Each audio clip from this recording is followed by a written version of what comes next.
Bismillahirrahmanirrahim. Assalamualaikum warahmatullahi wabarakatuh. Baiklah, saya akan mempresentasikan hasil penelitian dengan judul Literasi Keuangan Generasi Muda Penyandang Disabilitas di Sumatera Barat. Dengan tim pengusul, saya sendiri Erlina Stuti, sebagai ketua peneliti, kemudian anggota Dr. Resini Rasid dan Dr. Nurha Stuti. Generasi muda penyandang disabilitas menghadapi tantangan besar dalam meningkatkan kesejahteraan keluarga. Kesejahteraan berkaitan erat dengan literasi keuangan. Literasi keuangan rendah akan berdampak pada kesejahteraan keluarga dan perekonomian Indonesia. Data menunjukkan tingkat literasi keuangan generasi muda penyandang disabilitas masih rendah seperti diungkapkan oleh Pusat Studi Layanan Disabilitas di Malang. Apa itu literasi keuangan? Literasi keuangan adalah kemampuan mengelola keuangan agar hidup bisa lebih sejahtera di masa yang akan datang. Dalam penelitian ini, literasi keuangan diukur dengan 5 indikator, yaitu basic personal finance, money management, credit, dan debt management, saving dan investment, risk and management. Lalu, melalui penelitian ini diharapkan nanti dapat diketahui literasi keuangan generasi muda penyandang disabilitas. Sehingga nanti setelah diketahui itu di tahun pertama, tahun kedua akan dilakukan TPD dengan Lembaga Penyedia Jasa Keuangan, sehingga nanti diharapkan dapat dirumuskan kebijakan terkait dengan literasi keuangan generasi muda penyandang disabilitas. Jika literasi mereka sudah meningkat, diharapkan kemampuan mereka dalam mengolah keuangan keluarga meningkat dan perekonomian mereka pun akan meningkat dan pertumbuhan ekonomi akan meningkat. Nah, adapun rumusan masalah penelitian ini, tahun pertama itu akan melihat bagaimanakah tingkat literasi keuangan generasi muda penyandang disabilitas di Sumatera Barat. Kemudian, tahun kedua, apakah program yang dikembangkan untuk meningkatkan literasi keuangan generasi muda penyandang disabilitas Sumatera Barat. Tahun kedua juga, kebijakan literasi keuangan seperti apakah yang tepat bagi generasi muda penyandang disabilitas di Sumatera Barat. Lalu, output penelitian yang sudah tersedia, yaitu draft artikel pada jurnal bereputasi, draft fakti literasi keuangan, draft bahan ajar, dan juga video YouTube.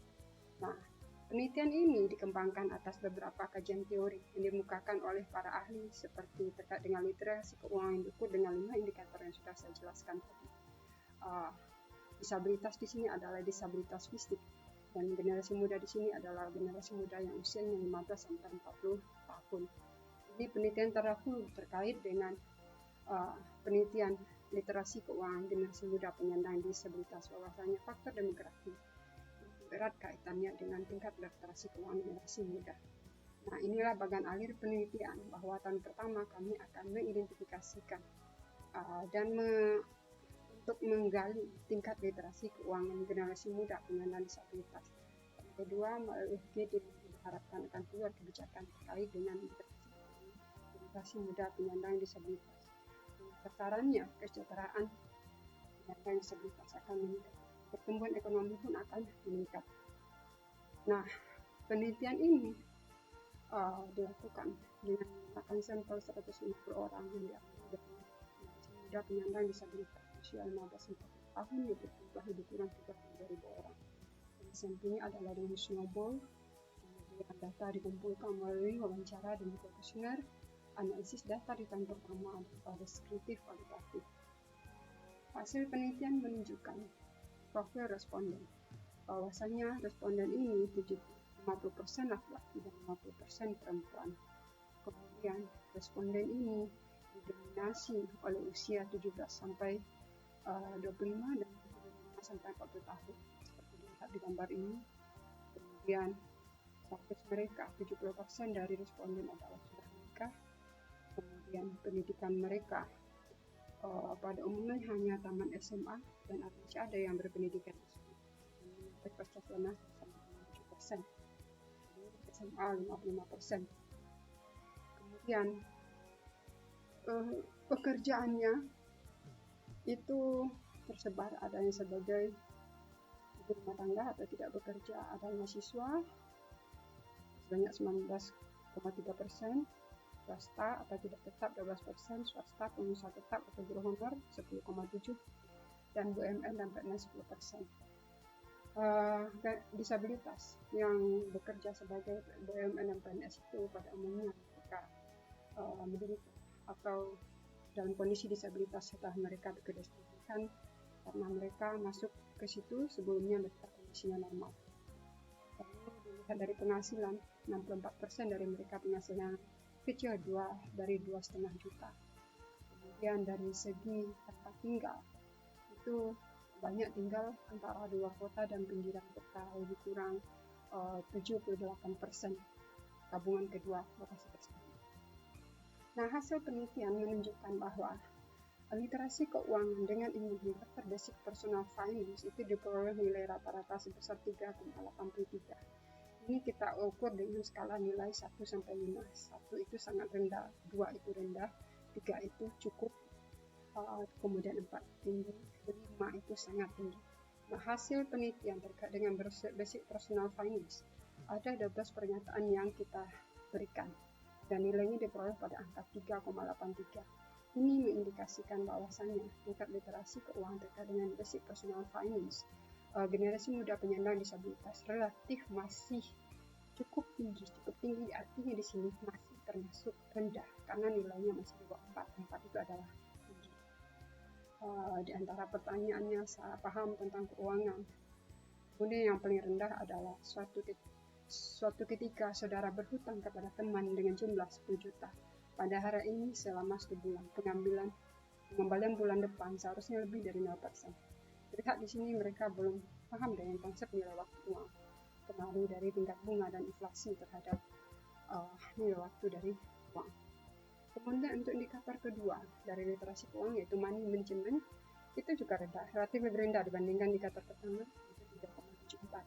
Hasil penelitian mengindikasikan bahwasanya literasi keuangan terkait dengan bagaimana mereka mengolah pendapatan dan pengeluaran mereka itu juga masih termasuk rendah. Apabila kita lihat di sini, saya selalu berpikir untuk menggunakan uang yang didapatkan hari ini pada hari ini juga, sedangkan untuk kebutuhan besok akan saya pikirkan besok.